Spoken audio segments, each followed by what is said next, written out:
بس بھائی میرے عزیزوں، دیکھو کوئی دکانوں پہ محنت میں لگا ہوا ہے، کوئی زمینوں پہ محنت پہ لگا ہوا ہے، کوئی سونا حاصل کرنے میں محنت پہ لگا ہوا ہے، کوئی ملکوں پر قبضہ کرنے میں محنت لگا ہوا، کوئی صدر بننے میں محنت لگا، یہ سب اپنی حیثیتوں کو گرا رہے ہیں، اس دنیا میں بھی اور آخرت میں بھی یہ دوستوں نے نقصان ہوگا۔ ہم یہ بات عرض کر رہے ہیں کہ جس اللہ پاک نے اس کے نام ہمیں پیدا فرمایا، بس ہم جو ہے اس کو وہ کیا چاہتا اس کو پورا کریں گے، ہم دکانوں کو نہیں دیکھیں گے، سمجھے، اپنے جیسے انسانوں کو نہیں دیکھیں گے، بلکہ کس کو دیکھ اللہ کو دیکھیں گے۔ اسی لیے ہم نے کہا لا الہ الا اللہ کسی سے نہیں ہوتا، اللہ سے ہوتا۔ ابو جہل کہنے لگا کہ جب بارش کی ضرورت ہوتی ہے تو بارش کے بت کی پوجا کرتے ہیں، بیماری کی صحت میں ضرورت ہوتی ہے تو بیماری کے بت کی پوجا کرتے ہیں، اور جنگ میں فتح کی ضرورت ہوتی ہے تو جنگ کے بت کی پوجا کرتے ہیں۔ تو ایک اللہ سب کر دے گا۔ آپ نے ارشاد فرمایا کیا ایک اللہ سب کچھ کر دے گا۔ بھائی میرے عزیزوں، دیکھو اللہ پاک نے اپنے ایک حکم سے ساتوں آسمان بنائے۔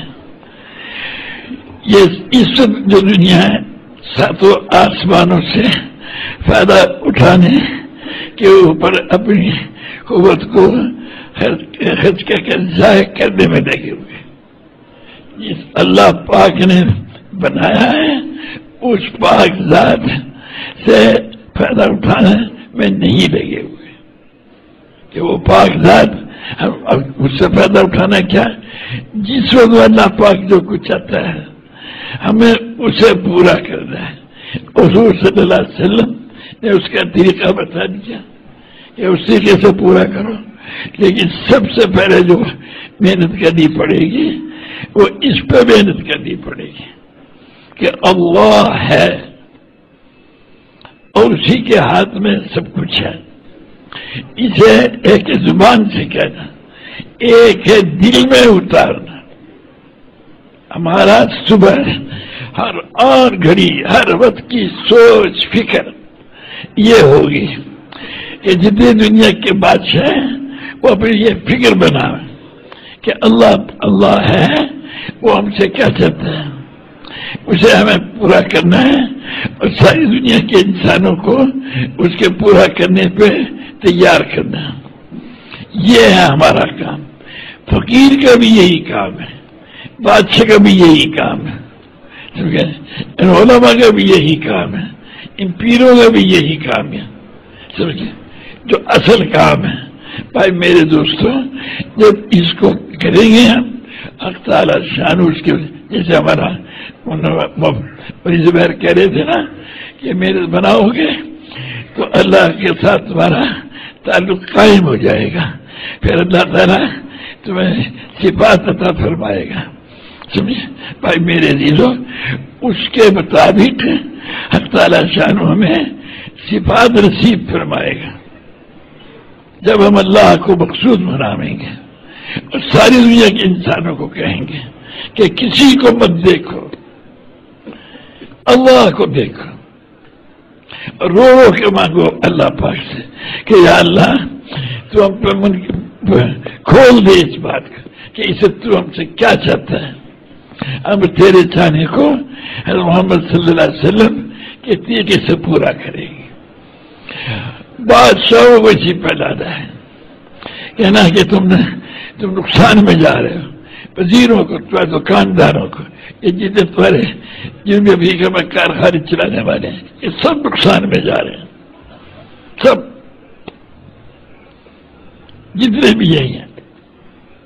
یہ دکانوں پہ جو محنت کرنے والے ہیں سب نقصانوں میں جا رہے ہیں۔ کیوں؟ ان کی بنیاد یہ ہے کہ دکان چلے گی جب کام بنے گا،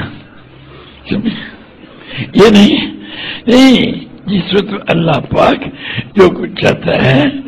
اللہ نے جو کچھ چاہا ہم اس کو پورا کریں گے اور محمد صلی اللہ علیہ وسلم کے طریقے سے پورا کریں گے. یہ ہے نبیوں کا کام، اور یہی کام اللہ نے حضور صلی اللہ علیہ وسلم کی برکت سے، یہی کام جس نے کلمہ پڑھا اس کا اللہ نے اس کا بھی یہی کام بنا دیا محض اپنے فضل و کرم سے. تو آپ جتنے بھی ہیں یہاں پر، جو ہی اپنے آپ کو جو بھی افریقہ کا مت سمجھو، یہ اپنے زولو ہے، اپنے آپ کو زولو نہ سمجھے، بلکہ اپنے آپ کو حضور اکرم صلی اللہ علیہ وسلم کا امت ہی سمجھے اور سارے عالم کے انسانوں کے لیے بھیجا ہوا سمجھے. ہم سارا عالم ہمارے سامنے، سارے عالم کے بادشاہ ہمارے سامنے، وزراء سامنے، صدر ہمارے سامنے، سب نقصان میں جا رہے. سمجھے؟ ان کو کہو تم جس اللہ نے تمہیں پیدا کیا اس کی طرف رو کے کہو یا اللہ تو ہی سب کچھ ہے، ہم جو تو چاہے گا ہم وہ چاہیں گے، تو جو کچھ چاہے گا ہم وہ چاہیں گے. ہمارے سارے چاہنے ختم، ہم بیوی کے چاہنے کو نہیں دیکھیں گے، قوم کے چاہنے کو نہیں دیکھیں گے، کسی کے چاہنے کو نہیں دیکھیں گے، اللہ پاک کے چاہنے کو دیکھیں گے. اور حضور صلی اللہ علیہ وسلم نے جیسے اللہ کے چاہنے کو پورا فرمایا ویسے پورا کریں گے.